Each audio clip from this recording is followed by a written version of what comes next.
호남의 명승으로 이름난 한벽당은 옛 선조들이 그림을 그리고 시를 읊으면서 풍류를 즐기던 곳이고요. 오랜 시간 시민들의 쉼터로 사랑받고 있는 전주의 대표 누각입니다. 누각 아래로 사시사철 맑은 물이 흐르고 바위에 부딪혀 흰 옥처럼 흩어지는 물이 시리도록 차다해서 한벽당으로 이름 붙여졌다고 하는데요. 인문클래스 시즌2, 오늘은 전주 8경 중 하나인 한벽당 이야기 만나보겠습니다.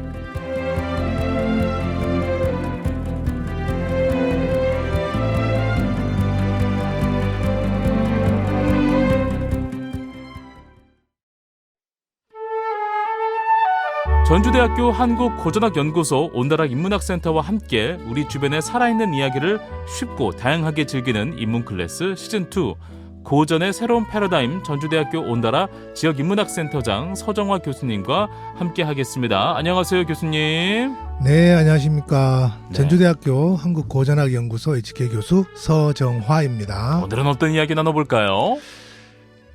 오늘은 한벽당에 대해서 이야기하려고 하는데, 네, 한벽당 우리 근데 진짜 많이 했는데. 그렇죠. 네. 조금 식상할 수 있는 주제인데 예. 큰일입니다. 네. 그래서 한벽당의 좀 숨겨진 모습, 잘 알려지지 않은 이야기를 한번 해볼까 합니다. 지난주에 또 광활루의 숨겨진 이야기를 들고 오셨는데 이번에도 또 우리 교수님께서 발굴하셨군요. 알겠습니다. 자, 숨겨진 이야기 어떤 이야기일까 정말 궁금합니다. 오늘 유독 처음부터 이렇게 바람잡이 역할을 하시면 제가 부담이 좀 미안해요. 많이 죄송합니다. 네. 학자분이시니까 네. 네, 너무 기대가 돼요. 예, 일단 아시다시피 이제 한벽당이 이제 임실로 내려가는 그러니까 우리가 기린대로가 끝나고 거기서부터 한벽교부터 그렇죠, 이제 그렇죠. 춘향로가 이제 시작되는 곳에 맞습니다. 있는 누각이고 네. 뭐 정면은 이제 3칸, 음. 측면은 2칸, 네. 6칸의 이제 팔짝 지붕인데요. 건물의 규모가 이름만큼 유명세 타고 있는 만큼 큰 거는 아닙니다. 좀 소소해요. 예, 그렇죠. 예.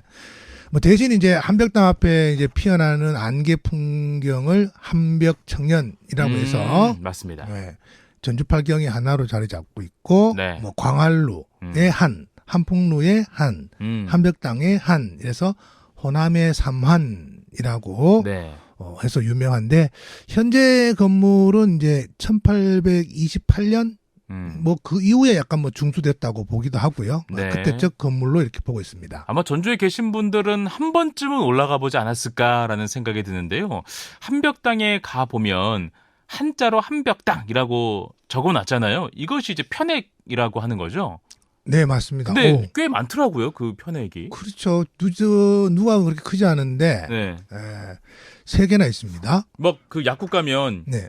양양양양양이라고 다 붙여놓은 거 있잖아요. 당기시오 이런 것처럼. 네네. 왜 그랬을까라는 생각이 좀 들기도 그렇죠. 하고. 이제 일반적으로는 한 개를 거는 게 겁니다. 그렇죠. 예. 뭐 만약에 이제 안쪽에 하나 더 걸 수도 있어요. 그러니까 태인의 피양정 같은 경우에는 안쪽에도 있고 바깥쪽에도 있고 네.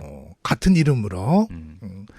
근데 지금 광활루의 경우에도 사실은 3개가 있긴 하지만 예. 뭐 광활루, 호남 제일루, 계관 다 다르거든요. 네. 동일한 편액을 3개 거는 건 흔치는 않습니다. 자, 한벽당에 3개 편액을 걸어놓은 이유 있겠죠? 잘 모르겠습니다. 아니 교수님, 학자신데 모르시면 어떡해요. 그러니까 이게 강릉에 가면 네네. 선교장, 그러니까 배선자 다리교자에서 선교장이 있습니다. 그 동네 사람들은 배달이라고 불러요. 네네. 그 고택이 있는데 그 집에 이제 들어서면 연못가의 오른쪽에 활례정이라는 그 멋있는 정자가 있습니다. 근데 이 정자에는 근대 이제 서해의 이제 대가들이라고 하는 네. 뭐 성동 김돈이, 성당 김돈이, 성제 김태석, 해강 김규진 이분은 2개, 규원 정병조 이분들은 2개, 총 6개의 활례정이라는 편액이 있습니다. 근데 이제 요즘 말로는 폰트 글꼴이 다 달라요. 그렇군요. 거기 자기 개성이 드러나야 되니까. 그렇죠. 그러니까 뭐 6개도 있으니까 3개는 세 좀 개는 뭐 뭐, 괜찮다. 네, 근데 정확하게 이유는 알 수는 없는데 네. 그 먼저 이렇게 보면 그 한벽당 우리 계단 올라가잖아요. 네네. 거기에 보면 이제 요거는 행서 비슷하다고 할 수 있는데 그 편액은 농천 이병희라는 분이 쓴 겁니다. 그 이병희라는 분은 그 역사하신 분들은 정말 두 개 이병도라고 이분은 약간은 이제 친일의 어쨌든 혐의도 있고 해서 약간은 문제가 되긴 하지만 어쨌든 실증사학이라는 걸 만들어 놓은 이병도의 친형이 쓴 겁니다. 예. 네. 그 이병이라는 분은 그 아까 강릉 활례정 이야기했는데 이 강릉하고 그 활례정 지은 이군우라는 분하고 사돈지간이어서 여기만 있는 게 아니고 그렇군요. 거기에도 기둥에 이렇게 써놓은 거를 주련이라고 하잖아요. 예. 네. 거기에 이제 주련을 쓸 정도로 글씨에 또 일가견이 있었던 분이고요. 네. 그리고 이제 또 하나는 이게 임실 쪽에서 전주로 들어올 때 천변에서 이렇게 딱 보면 보이는 거는 역시 이제 우리 전북 서해를 대표하는 분 중에 한 분이죠. 강암 송송영 선생의 글씨고. 네네. 강암 선생. 네. 네. 내부에 걸린 거는 부안 출신의 이제 김예산이라는 분인데 네. 거기 보면 이게 몇 세에 썼다라고 적혀 있어요. 그래요? 몇 세에 썼을까요? 그래도 뭐 한 60세는 써야지 않을까요? 그 정도의 나이대가 있어야 되지 않을까요? 9세에 쓴 글씨입니다. 아홉이요? 9살. 9살에 사실은 그게 이제 큰 대자 글씨를 쓰기 쉽지 않은데 근데 와, 9살? 네. 나이는 어릴 때 써서 이분이 연배가 훨씬 많기 때문에 네. 그리고 8살 때에도 뭐 계암사의 편액을 썼다고 하고요. 그 형도 어릴 때 이제 같이 배우면서 글씨를 썼다고 합니다. 아까 제가 강암 송성영이라고 하셨잖아요. 네. 그분의 부친이 이제 유재 송기면이라는 분인데 거기서 글씨를 배웠다고 합니다. 그렇군요. 네. 그리고 뭐 한벽당은 아닌데 그 옆에 보면 요월대 이게 맞이할요 달월자 달을 맞이하는 그 대가 있습니다. 예. 그 요월대는 거기도 또 유명한 분이죠. 석전 황욱이 이렇게 요월대를 썼습니다. 요월대는 뭐 보니까 후대에 그러니까 지금 기사로는 한 1926년도 기사에 처음 보이는 것 같고 네. 지금 건물은 한 86년에 이제 복원된 겁니다. 그 한벽당의 한벽이라는 뜻이 어떤 뜻인지 교수님으로부터 한번 풀이를 들어보면 어떨까 싶어요. 예, 이 한벽은 원래 찰한자, 네. 푸를 벽자입니다. 네네. 요 벽자는 푸를 벽자라고 해서 파란색 블루계통이 아니라 우리 옥구슬 할 때 옥 있잖아요. 예, 약간 그 녹색이 가까운 네네. 그거를 이제 벽이라고 하는데 대략 두 가지 정도가 있습니다. 그 첫 번째는 벽옥 한류. 그러니까 벽옥은 푸른 옥이고 네. 한류는 푸른 차가운 물이잖아요. 예. 그러니까 벽옥이라고 하면 푸른 구슬 이렇게 하면 물이 그 바위에 부딪히면 탁 튀어오르잖아요. 물방울. 그 색깔이 예, 옥처럼. 그러니까 생겼다. 벽옥이라고 하고 네. 그다음에 이제 차가운 물살 깨끗하면서도 뭔가 그 물들지 않는 강한 지조를 상징하는 차가운 물살을 해서 벽옥 한류다 했고 그 실제로 거기 향교 뒤에는 옥류동이라고 있거든요. 예? 그거하고도 맞춰보면 뭐 벽옥 한류라고 해서 꼭 틀린 건 아닌 것 같아요. 근데 저는 사실은 두 번째 그 한말의 학자이자 애국 지사죠. 예. 내 목을 자를 수는 있어도 내 머리카락을 자를 수 없다. 면함 최익현이라는 분의 해설. 해설이 있어요? 예. 어떤 내용일까요? 지금 전주부 향교에서 동쪽으로 가면 석탄가에 숲이 우거져 상쾌한 곳이 있다. 여기에 한벽당이 있는데 월당공이 평소 논일던 곳이다. 주자의시에 깎아지른 푸른 바위 모서리가 차가운 못에 비쳐 푸르네라는 식구가 있다. 한벽당이라고 이름 지은 것은 혹 여기서 따온 것이 아닌가 한다. 이렇게 또 추정을 하네요. 예, 그러니까 최익현은 뭐 이게 학자이기도 하니까요. 그러니까 최익현이 이제 한벽의 의미가 주희의 시에서 왔다 했는데, 이게 주희라는 분이 우리가 뭐 성리학 하면 주희, 주자 이렇게 칭송을 하는데 이분도 시도 잘 지었어요. 그러니까 50대쯤인가요? 그 복건성 무의산에 이제 은거를 하면서 무의정사라는 집을 한 채 짓습니다. 예. 거기서 이제 제자들하고 강학도 하고 시도 짓고 했는데 무의도가 십수. 이거는 우리나라에서 엄청나게 유명한 시였습니다. 조선시대 때. 또 하나는 무의정사 자병이라고 12수를 짓는데 이것도 엄청나게 유명했었습니다. 네. 근데 이제 최익현이 아까 이야기한 거는 무의정사 자병 12수 중에 제10수. 낚시터라는 게, 낚시터가 이제 낚시 바위 위에서 이제 낚시를 하잖아요. 예. 네, 거기에서 이제 그림자가 차가운 못에 비쳐 푸르다. 차가운 할 때 한, 푸르다 할 때 벽. 여기서 왔지 않을까? 이렇게 추정하죠. 네, 뭐 어떤 게 진짜인지는 알 수 없지만, 네. 저는 어쨌든 최익현설이 좀 낫지 않을까? 이렇게 보고 있습니다. 뭐 그래도 뭐 중요한 거는 네. 어쨌든 한벽당 앞에 여전히 차갑고 푸른 냇물이 맞아요. 예, 지금도 정자를 지었을 때나 최익현이 중수기를 기록했을 때나 네. 지금도 계속 흐르고 있다는 거. 이거는 변치 않고 있다. 이 점인 것 같습니다. 네. 한벽당의 원래 이름이 따로 있었다? 그럼 혹시 뭐 한벽정, 한벽루 뭐 이렇게 이야기를 하는 걸까요? 지금 뭐 한벽정, 한벽루를 알 정도면 네. 한벽당에서 거의 뭐 전문가 수준이라고 할 수 있겠는데요. 저도 이제 방송을 많이 하다 보니까 한벽루라고 하는 것은 정말 많이 들어봤고. 네네네. 네. 요즘 뭐 헷갈려서 그런 게 아니라 원래 그렇게 부르기도 했었으니까. 네. 근데 원래 이름은 이제 월당루였습니다. 월당루. 예. 달월자. 예. 그렇죠. 네. 달월자, 못당자 네. 해서 그 앞에를 이제 못으로 보면 네. 달이 비치는 연못 이렇게 볼 수도 있는 거죠. 풍류 있어. 네. 한벽당은 조선 초기에 월당 최담이라는 분이 이분이 이제 전주 최씨입니다. 전주를 이제 낙향하면서 만년을 보낼 때 그때 지었다고 보입니다. 그래서 이분의 호가 월당, 아니면 월당이라고 지어서 이분의 호를 월당이라고 했는지, 예. 뭐 그거는 왔다 갔다 할 수 있거든요. 네, 그래서 이제 월당루라고 했는데, 그분 이야기를 잠깐 한번 해볼까요? 네, 좋습니다. 경진년 정종 2년에 관직을 그만두고 고향으로 돌아오셨습니다. 날마다 꽃과 나무를 소재로 시짓는 것을 소일거리로 삼아 유유자적하게 지내셨습니다. 개축년 1433년 2월에 월당루에서 전주 부윤을 전별하였는데 어린 기생 2명에게 종이를 잡게 하고 즉석에서 다음과 같은 시를 지었습니다. 월당루의 버들빛깔 비온 뒤 새로운데 전갈한 잔치여러 큰 손님을 전별하네. 볕을 마치고 전주로 오고자 하거든 호남의 한가한 이 사람을 기억해 주오. 이 내용은 어디에서 나오는 거예요? 이 최담이라는 분이 인품이 되게 훌륭했던 것 같아요. 네. 그래서 정인지, 그러니까 광활로 이름 지은 사람이죠. 김종서 장군. 예. 이분은 이제 단종 때 세조한테 밀려서 이제 죽은 분이고 예. 안평대군. 이분이 최담과 관련해서 이제 시를 지어요. 그러니까 이런 시를 여러 사람들이 시를 지으면 시집으로 엮잖아요. 네네. 근데 이 시집 서문에 나오는 내용이거든요. 네. 그러니까 시집 서문을 지은 사람은 성균관 대사성, 그러니까 국립대학교 총장입니다. 네. 정곤이라는 분이 1437년에 이제 지었는데, 네.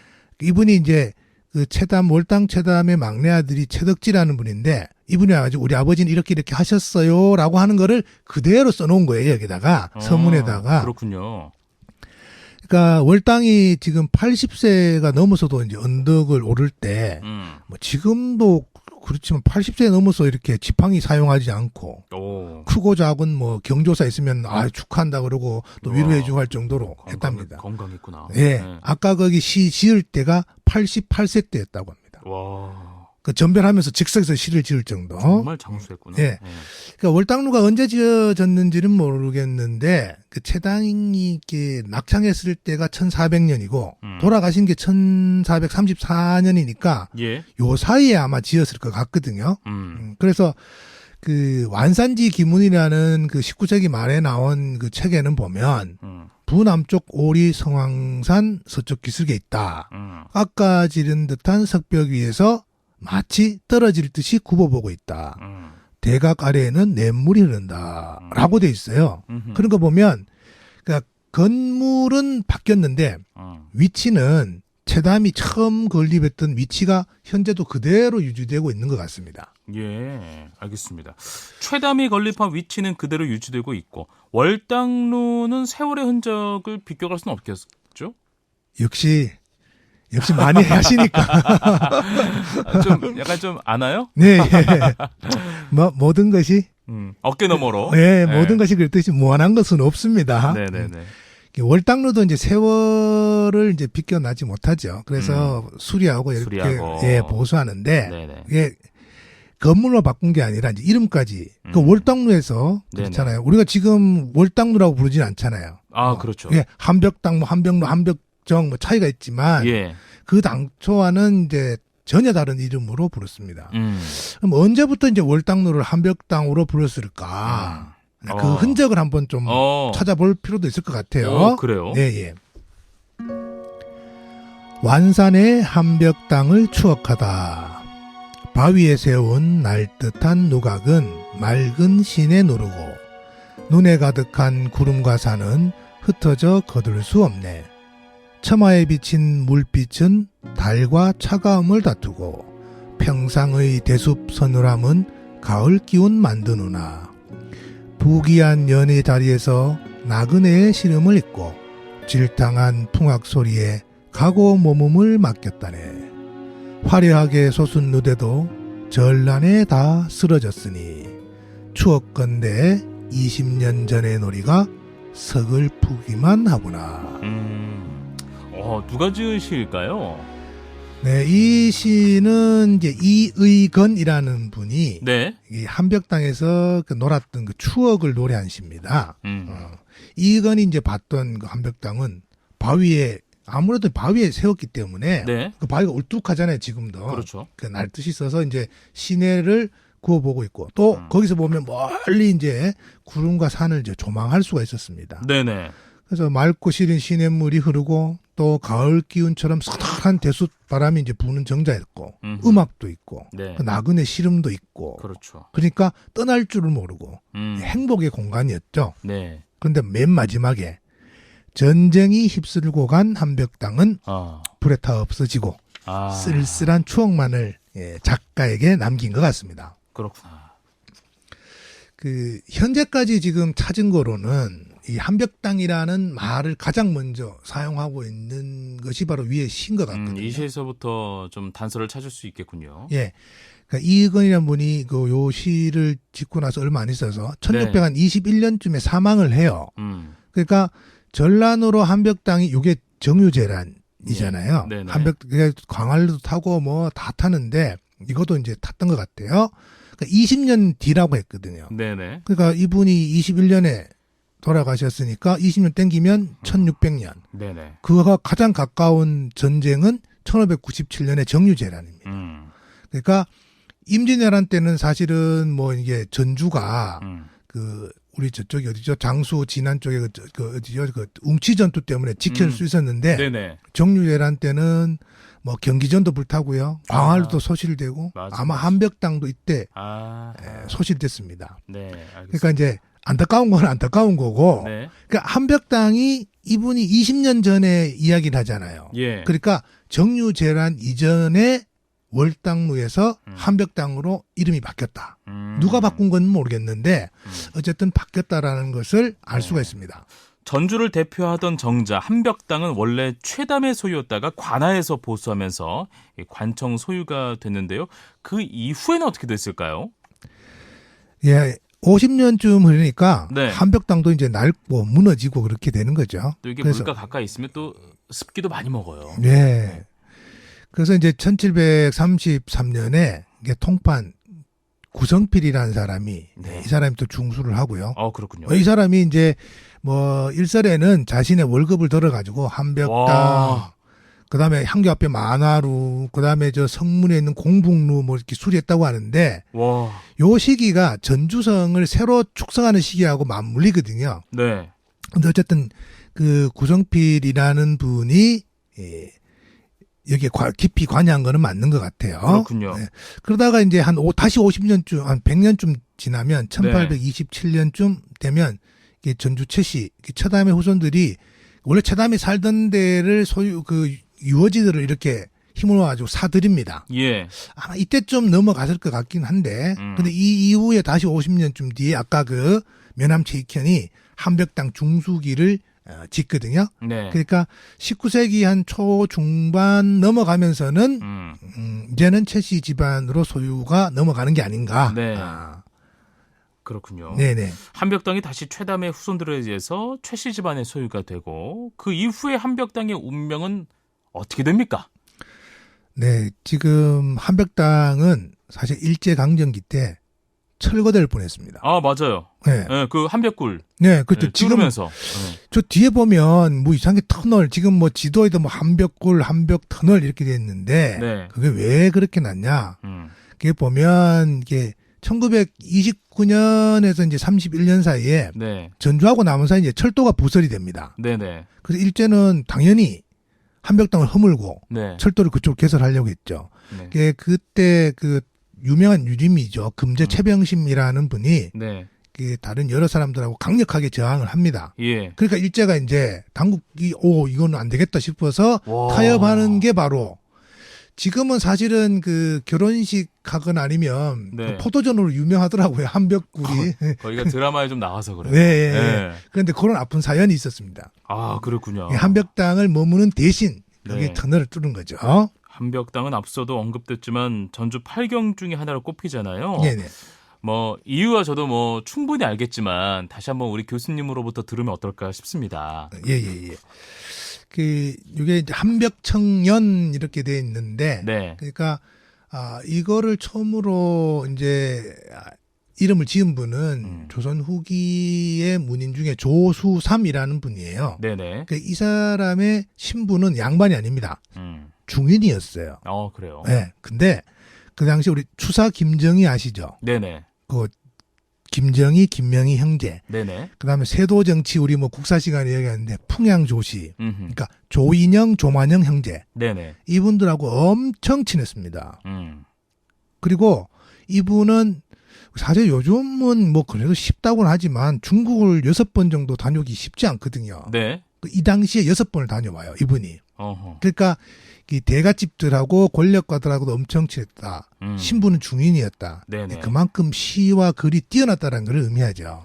이분이 이제 1829년하고 1833년 전주에 들릅니다. 네네. 그래서 이제 전주의 주변의 풍광을 실어 읊는데, 그러니까 그때 이제 읊은 게 뭐 중림야후, 덕진채련, 덕진채련 어제 많이 들어보셨죠? 네네네. 동포기범, 네. 한벽청년, 남고모종, 임봉토월, 요거는 기린토월 지금 네, 먼저. 맞습니다. 그러니까 위봉수폭, 지금은 위봉폭포라고 하거든요. 네. 비정나간, 비비나간, 네 그렇죠. 네. 그러니까 이분이 지은 시리즈 8수 중에서 7가지가 지금 현재의 전주 팔경과 정확하게 일치합니다. 그러니까 요때 나온 게 바로 한벽청년이라는 거고. 근데 청년은 그거예요. 안개가 개는 풍경인데. 네.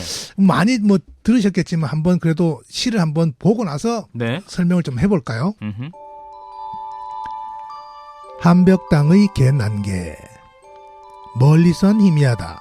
가까우면 텅 비었으니 시내 한켠 한벽당이 흐릿하게 일렁이네. 마을 너머 석양 비친 몇몇 나무들이 가볍게 낀 옅은 안개 속에 잠겼구나. 이 한벽청년이라는 것은 그 한벽당의 안개를 말하는 거잖아요. 그렇죠. 네. 그러니까 지금 이게 청은 우리가 날씨가 개다 할 때 청자예요. 맞아요. 그러니까 청년은 정확하게 말하면 안개가 걷히고 있는 풍경입니다. 아, 걷히고 있는 풍경. 네, 안개의 풍경이 아니라. 자욱하면 안 보이잖아요. 아, 그러네. 그래서 그 임시에서 전주로 딱 들어온다고 생각하면 예. 전주천 너머에 이제 풍경을 읊은 거죠. 안개가 거칠 무렵 흐릿하게. 이게 왜 우리 사진에 그 기능인가요? 인물 사진 찍을 때 주변을 흐릿하게 하는 게 그게 피사계심도. 네. 아, 그래요? 네, 아웃포커스. 아웃포커스와 네네. 같은 거죠. 그러니까 안개가 거치면서 먼 데는 안 보이고 가까운 데는 이렇게 보이는 그 풍경. 진짜 몽환적이었겠다. 그렇죠. 그 풍경이라고 보면 됩니다. 네네. 그리고 이제 시에서 말한 그 마을은 오목대 아래쪽에 있는 옥류동을 가리키는 것 같고요. 네. 그리고 아까 석양이란 말이 나온 거 보면 이 안개는 아침 안개가 아니라 저녁 안개인 것 같습니다. 그러네. 그러니까 네네. 자 상상을 하면 옥류동 거기에 나무에 걸린 붉은 석양빛과 네. 흰 안개. 그 다음에 아까 그 채색 단정한 층각이 있는 한벽당. 아우 멋있어. 예, 뭐 한 폭의 그림이라고 그림이라고밖에 뭐 말할 수 없을 것 같습니다. 사실 전혀 관계 보기 쉽지 않거든요. 쉽지 않죠. 네. 어쨌든 그거를 본 것 같아요. 근데 사실 이제 처음에도 말씀드렸지만 한벽당은 그 화려함을 이제 자랑하던 층각이 지금 없잖아요. 네네. 그리고 앞쪽과 뒤쪽에 보면 한벽교가 있고 한벽굴이 자리하고 있고. 네. 그러니까 예전만 하진 못한 것 같아요. 흥치가요.